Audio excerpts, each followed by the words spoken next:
আসসালামু আলাইকুম।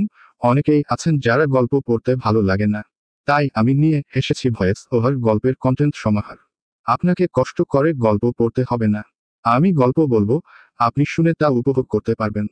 তো আর দেরি না করে এখনই শুরু করছি। আজকের গল্পের নাম কালো মায়াবতী। একটা মেয়ের সাথে নাকি আমার বিয়ের কথাবার্তা চলছে। ভদ্র পরিবার, মেয়ের শিক্ষাও ভালো, বিএসসি পাস, বয়স একটু বেশি, 22 বছর। মেয়েটা নাকি একটু কালো, তাই পাত্রপক্ষ আগে বাড়ে না। আমার চাচাজান সে মেয়েটিকেই আমার জন্য পছন্দ করলো। মেয়েটিকে আমি দেখেছি ঢাকা থাকার সময়। মেয়ের মামা একটা ছবি ডাকের মাধ্যমে পাঠিয়েছেন। আহামরি তেমন কিছু না মেয়েটা, একটু শ্যামবর্ণ, কিন্তু চিঠিতে তো লিখলো মেয়েটি নাকি কালো। আমি ছবির খামটা হাতে নিলাম। ইটালিয়ান হরফের স্টাইলে লেখা আছে রঙ্গিলা স্টুডিও। ছবিটাতে আলাদা কাজ করা হয়েছে জানি। সে যাই হোক, আমার এত কিছু না দেখলেও চলবে। তবে আমার নজর কেড়েছে মেয়েটির দু চোখ। চোখ যে এত সুন্দর হতে পারে তা আমার জানা ছিল না। যে দেখেছে মেয়েটির ও দু চোখ, সে কখনো ভুলতে পারবে না। আমি শিওর, এই চাপা মেয়েটার চোখের প্রেমে অনেকেই ডুব দিয়েছিল। আমিও ডুবে গেলাম এই মেয়েটির প্রেম সাগরে। মেয়েটিকে আমার চাই চাই। গ্রামে ফিরে এলাম দীর্ঘ 20 বছর পর। কেন এতদিন আসেনি সেটা আরেক ইতিহাস, ক্রমান্বয়ে বলবো। আজ আমার বিয়ে। চাচা, কাজিন, এলাকার কয়েকজনকে নিয়ে আমি বিয়ে করতে গেলাম রিকশায় চড়ে। রিকশাটির নাম ছাবেরা পরিবহন, তার নিচে লেখা বিবাহের জন্য রিজার্ভ দেয়া হয়। 8 মাইল দূর থেকে ভাড়া করে আনা হয়েছে, গঞ্জ থেকে।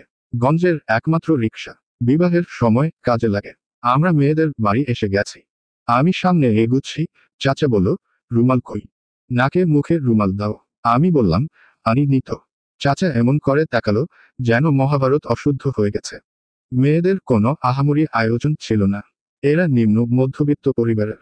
আমাদের পরিবারও আগে এমন ছিল। ছোটবেলায় মা বাবাকে হারিয়েছি। ছোট চাচার কাছে ছিলাম কিছুদিন, তারপর যে কোনো এক কারণে ঢাকা চলে যাই। বাকিটা ইতিহাস। আর আসিনি। এইবার এলাম বিয়ে করতে। চাচার সাথে চিঠিতে যোগাযোগ হতো।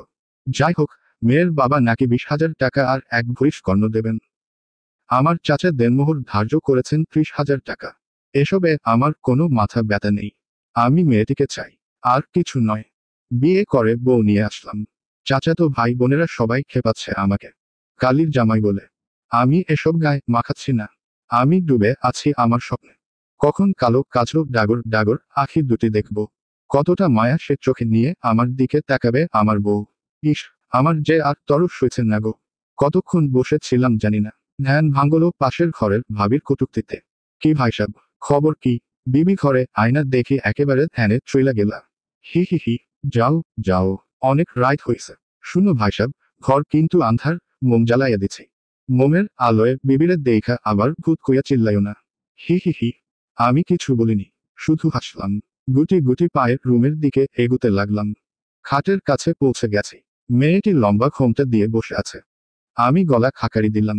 মেয়েটি নড়েচড়ে উঠল। আমি বলতে লাগলাম, তোমার নাম কি? মেয়েটি আস্তে করে বলল, মাইমুনা আক্তার। ইরি কোনো নাম, বাবাই রাখছে, আমার কি দোষ?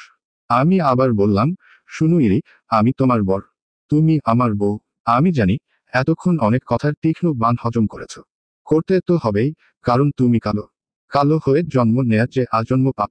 তবে তুমি এসব নিয়ে ভেবো না। তুমি শিক্ষিতা, রুচিশীল মেয়ে। এসব নিয়ে ভাবলে চলবে না। পৃথিবীর কে কি বলল না বলল, তাতে তোমার কি? আমি তোমার বর। আমি কি বলেছি সেটা তোমার কাছে গুরুত্বপূর্ণ। কারো কথায় কষ্ট পেও না। লেগে থাকো, তুমি পারবো। কালো তো অনেকেই আছে। এটা পাপ নয়, বরং আশীর্বাদ। বেঁচে থেকো ঠিক ততদিন, যতদিন আমি ভালোবেসে যাব তোমায়। তুমি আমার অর্ধাঙ্গিনী। মনে রেখো, তুমি আমি একই সত্তা। ভয় এবং সংকোচ করো না। আমি তো আছি। কি ভয় পাবে? নিজেকে ছোট ভাববে? বলো। মেয়েটি কিছু বলছে না। হঠাৎ করে মনে হলো ইরির দেহটা কেঁপে কেঁপে উঠছে। আরে, মেয়েটা তো কাঁদছে। আমি তার পাশে বসলাম। তার দু বাহুতে ধরলাম। আলতো ঝাঁকুনি দিলাম। ইরির মাথার কাপড় সরে গেল। ইরি আমার দিকে তাকিয়ে আছে, জল ছলছল চোখে টলমল। আমি ইরির চোখের দিকে তাকিয়ে আছি। আমার দৃষ্টি ফেরাতে পারি না সে চোখ হতে। মনের মাঝে একটা কথা ধাক্কা দিচ্ছে, ওরে মায়া, তুই এত মায়া কেন?